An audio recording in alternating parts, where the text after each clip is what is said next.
I have something very exciting to tell you. I've been on 51 cruises, but I have never been on a themed cruise until now. I just got off a Love Boat cruise on Enchanted Princess with the original cast of the Love Boat. Can you believe that it's been 47 years since that show premiered on television? And even now, you can watch all the episodes streaming on MeTV. 10 years worth of episodes. This has been a dream for me because I've been a fan for years. I mean, who wouldn't want to spend a week at sea with the iconic cast that brought us so much entertainment, love, and romance through that series? I had no idea how it was going to play out as I started to mingle with the other passengers and saw the cast all over the ship. I soon realized that these legendary actors were just as excited to be on the cruise as we are. Apparently, they have a wonderful friendship, all of them, that's continued throughout the years, and they just love getting together. They are warm and friendly, just like normal people.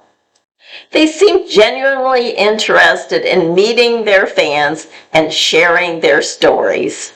I felt honored to be a part of this reunion. There were 4 cast members from the original series on the ship. Do you remember Bernie Copo, who played Doc? He's 91 years old. And Fred Grandy, who played Gopher? He's 76. And Isaac, the bartender, Ted Lange, he's also 76. And little Vicky, who came on the show when she was 11 years old, she's 57 now. Unfortunately, Gavin MacLeod, who played the captain, passed away in 2021 at the age of 90. Lauren Tewes, who played Julie McCoy, the cruise director, was not on board. When we got on the ship, the first thing I noticed was huge posters of the cast by the elevators in the hallway. There were also huge backdrop displays where you could stand and have your photo taken. I knew I had to get a really good photo of the cast with me in it for this channel, and I did something I would probably never do again and have never done in the past.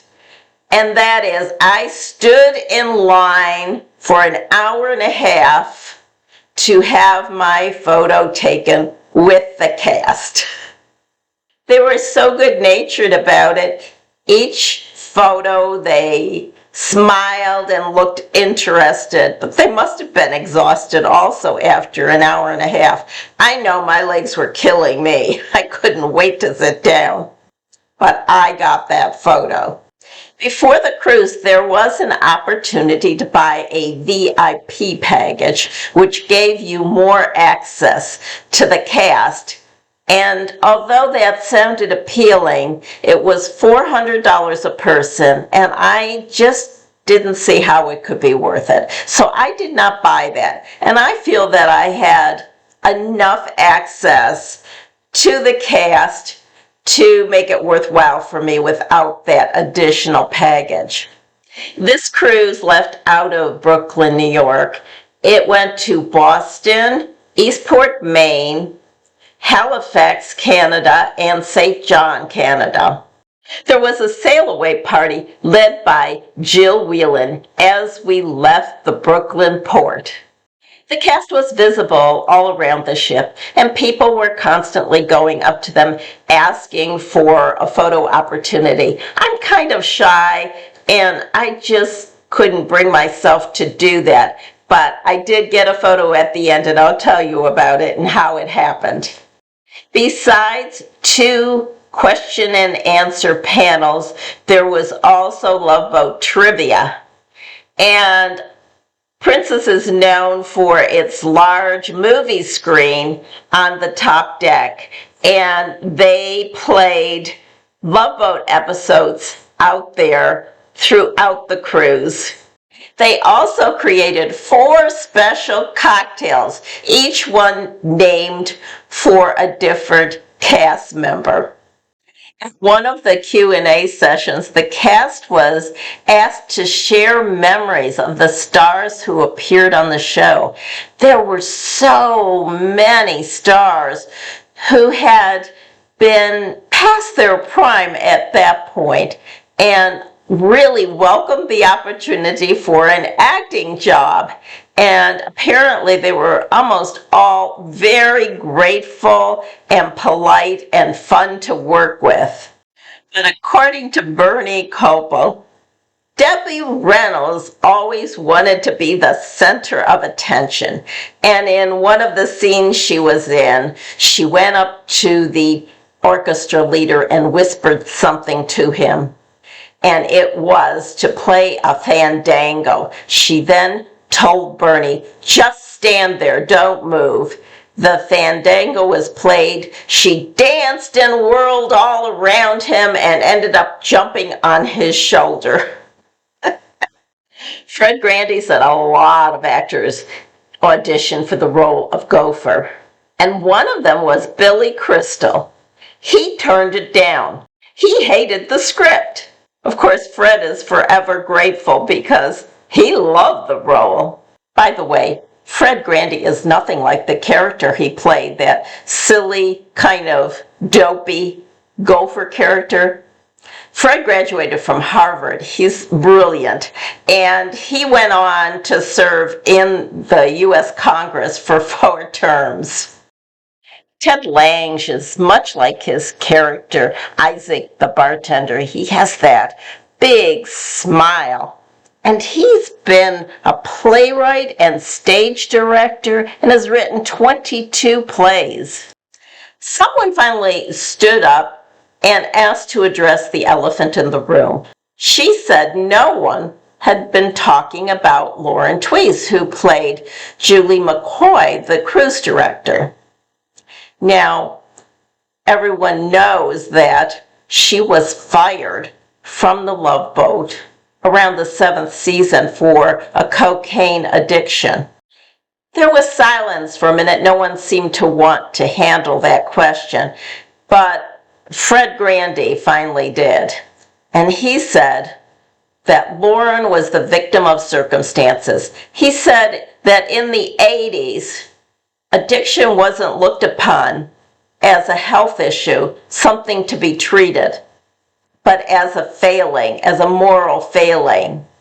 And she was never offered any kind of help. She was just fired. Obviously, you know, the circumstances of her departure were not so lovely, but, and this is, it's sad to recollect this, but at the time, and this would have been the early 80s, substance abuse on a set in those days was a punishable offense. It was not a healthcare problem. And it was not understood in the way it is understood now. And to some degree, she was a victim of circumstance at the time, because the attention and care and therapy she should have gotten was, in other words, was meted out in the form of discipline. So, and you know, I don't know if we could have done more to help her. We were obviously concerned about our own careers at the time and somewhat involved in our own world. But I can tell you this: she has recovered magnificently, and